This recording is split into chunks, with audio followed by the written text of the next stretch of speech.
Barry Somerville. Top 100. Barry Somerville. Top 100. He's got a voice that's really the bomb.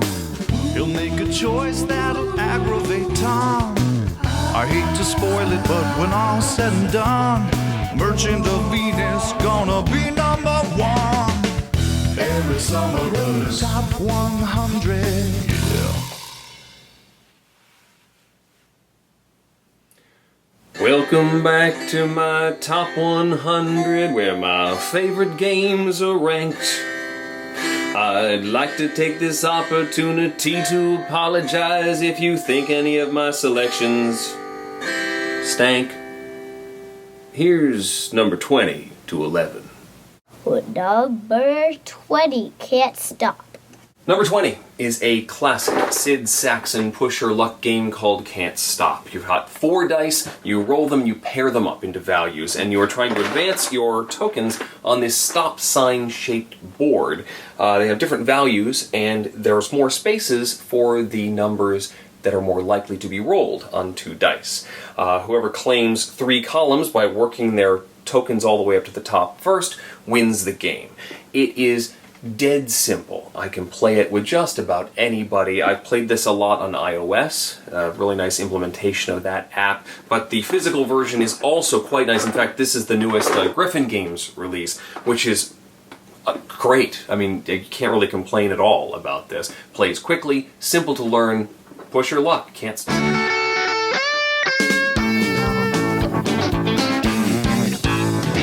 Number 19, Ticket to Ride. Number 19 is Ticket to Ride, and this is my favorite edition of the Ticket to Ride series. This is the Markland Special Edition, which adds some passengers, makes it a little more complicated, but good for gamers. But any of the Ticket to Rides are fantastic. The base game, you can't go wrong with that. It is one of the new classics from Alan R. Moon. What else can you say about it? Set collection, easy to understand, dead simple, streamlined gameplay. It's great, and it's one that I can see myself playing with the kids quite a bit as they get older, and I have given away multiple copies of Ticket to Ride to various friends and family members. It's a great game, wonderful game series. This one's my favorite, but they're all very, very good. Ticket to Ride.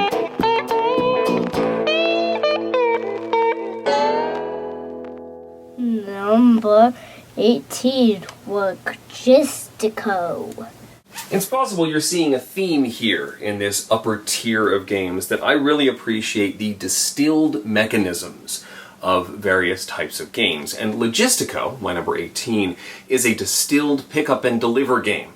You've got a bunch of cubes and a bunch of discs that represent demand for those cubes. They're all in various colors. Your job is to pick up those cubes and take them to one of the discs that wants them. You have a boat, you have a truck, and you have an airplane. You can transfer the cubes between these 3 vehicles and scatter about the globe or the map trying to deliver where you want to go. Now, how efficiently you do that is the game, because the more you try to do on a turn, the more it is going to cost you. If you want to keep a bunch of cubes on your boat from turn to turn, well, that's going to cost you too. But the reward for making deliveries as the game goes on gets bigger and bigger and bigger.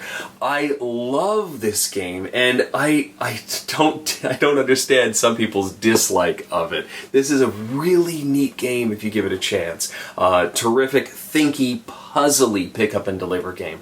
Logistico from Koala Games.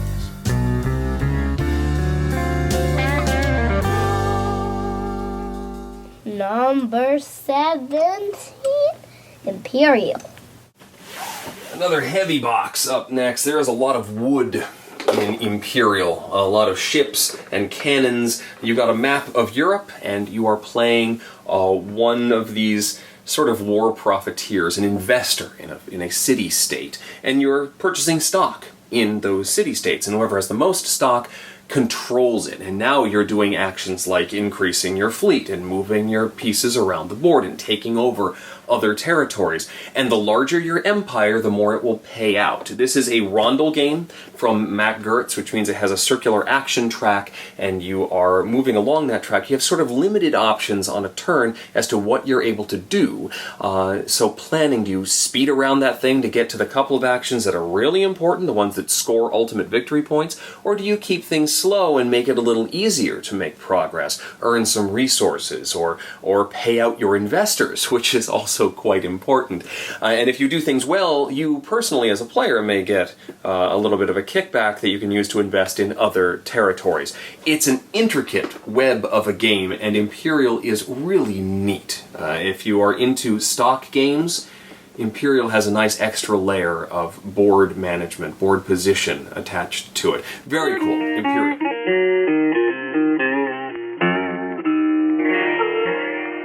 Number 16, Burmese. I struggled with number 16 for a little bit because it is so new, and that is Mermies. This is an ant game in which you're running your little ant hill and raising workers, raising soldiers, managing your resources on this really cool player mat. Larvae and nurses, and it's an action selection game, worker placement game, in which you are trying to build your empire. And you also have a board position. You've got your little anthill, and you're spreading pheromones out onto the board to make it easier to move around, to block other players, to collect resources. It is, at its core, an economic engine game. And I said I struggled with it because it is so new, and I haven't played it as much as some of the others on this list, but I am so taken by it. I'm really in love with this game right now. That's a dangerous position to be in for a game so new. After repeated plays, this may go up or down, of course, but right now I'm really taken by it. I think it's a significant achievement in design. I find it fascinating. And so Mermies right now is in the teens. It's a great game.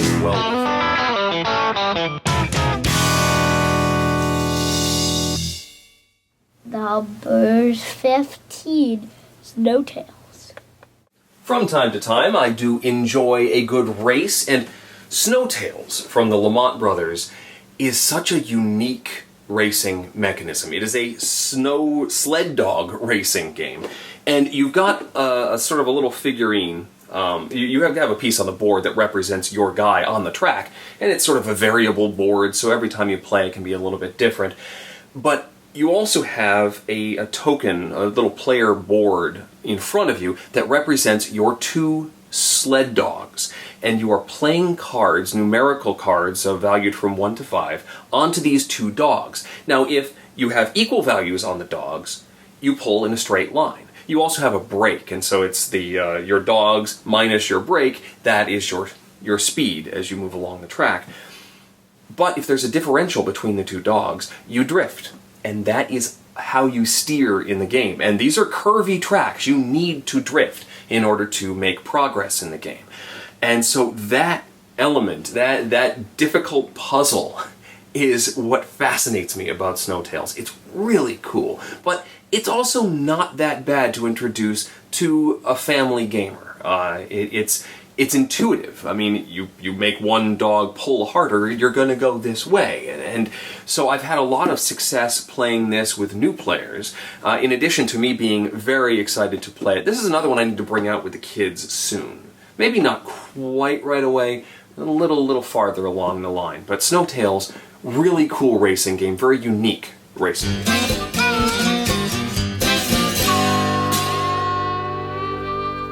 Number 14, Robo Rally. Oh, we're getting into the good ones now, aren't we? This is Robo Rally. This was my grail game for a long time. I got into this game just after the Wizards of the Coast original printing went out of print, and it became difficult, nay impossible, to find without spending crazy prices on eBay. So I was delighted when Avalon Hill did a reprint. They made some small tweaks, some better, some not so good. There used to be pewter pieces in this game, now they're plastic, but there are some nice player mats now, and they added a timer mechanism so that the game keeps moving. Robo Rally is a game about moving your robots through a dangerous obstacle course trying to tag flags before the other robots. You can get weapons, you can push the other robots around, there's conveyor belt, there's lasers, there's all sorts of stuff. It's a crazy game, and you're programming your movement. You've got 5 registers, and you can say, go forward 2 spaces, go backward 1 space, do a U-turn, turn right, move 3. And hopefully, if your program executes correctly, you end up where you want to be, but you're probably not going to. This plays up to 8 players. You can make giant maps. You can have up to 8 flags. Don't do those things. Maybe lots of players, that's fine, but keep the boards to maybe 2 or 3 if you're really looking for a long game. Keep the flags to 2 or 3 flags to tag. Have a lot of crisscrossings. There's lots of interaction between the players, and Robo Rally can be a blast. Great.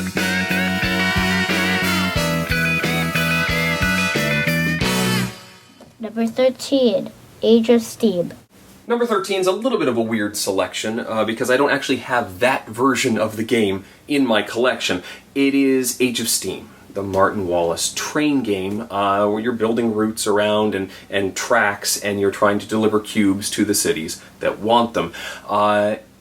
It is more difficult, less forgiving than other games in that system, Steam, and this one, Railways of the World, which is the one that I have. But they all use similar mechanisms as far as track building. Age of Steam is more difficult to become profitable. It is possible to go bankrupt in the first couple of turns and actually lose the game right off the bat. But I appreciate that challenge. I like looking at the map and going, how am I going to make this work? And getting over that hump is such an accomplishment that I then, I feel like I've done something. I feel like I've beaten the game. That's my alternate victory condition. Even if I don't emerge with the most points at the end, as long as I end up profitable at some point during the game, I feel like I've done well by the game. Railways of the World has a lot more entry-level aspects to it. It's got some cards that can give you bonuses. It's a little more random, but better for a family game, which is, I think, why it's here as opposed to Age of Steam. But if I'm playing with my friends, and I'm playing with the gamers, Age of Steam really can't be beat. That's my number 13.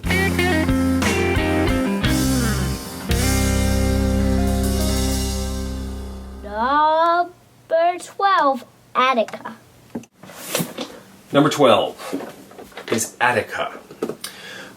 In this game, you are trying to get a bunch of your buildings built onto your map. The first player to get all, I believe it's 35 of their buildings built, wins. However, there's also an alternate victory condition. If you can manage to connect 2 oracles that are on the outside of the board with your pieces, you also win. Now, some people, other podcasters that I may have worked with, dislike this mechanism because they feel like it's a cheap victory. But I appreciate that dual victory condition where you have to watch out for that sneaky move that may come in and strike and take that second oracle to win the game. So you've got this economic system where you're trying to get resources in order to build the buildings you need. You can also build these in sort of cascades. If you build them in the proper order, you can actually get them for free, but that's easier said than done. So I love the puzzle of building those buildings, but you have to watch out for your opponents. Make sure that they're not sneaking in from behind to get at that oracle and win with the alternate condition. I appreciate that quite a bit. This was very, very high on my list. It's still high on my list. It's a great game.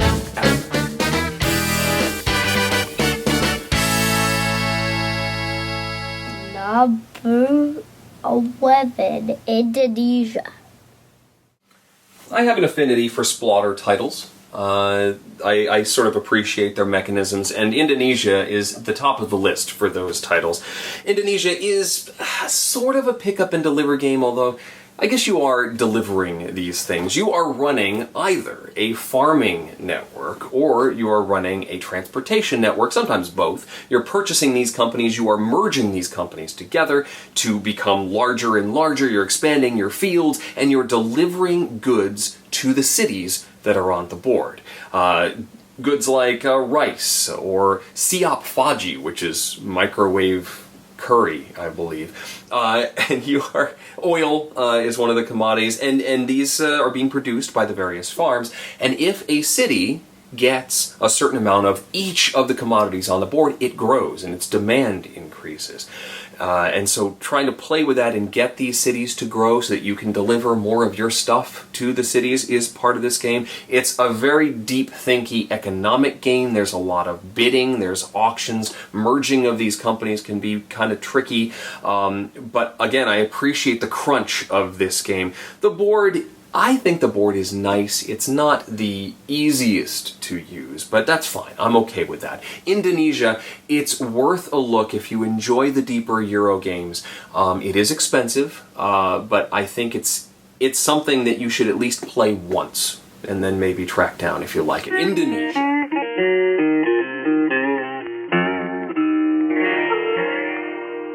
Thanks for watching my top 100. We're counting our way to number 1. Stay tuned for more games coming up next week. And finally, we'll be done. Nice. Top 100. Thanks for watching. Thanks so much for watching one of the Dice Tower's Top 100 Games list. Tune back next time for 10 more of Eric's games. Until next time, I'm Tom Vassell, and you've been watching The Dice Tower. The Dice Tower is sponsored by Cool Stuff Inc. Cool stuff in stock. Top 100. Yeah.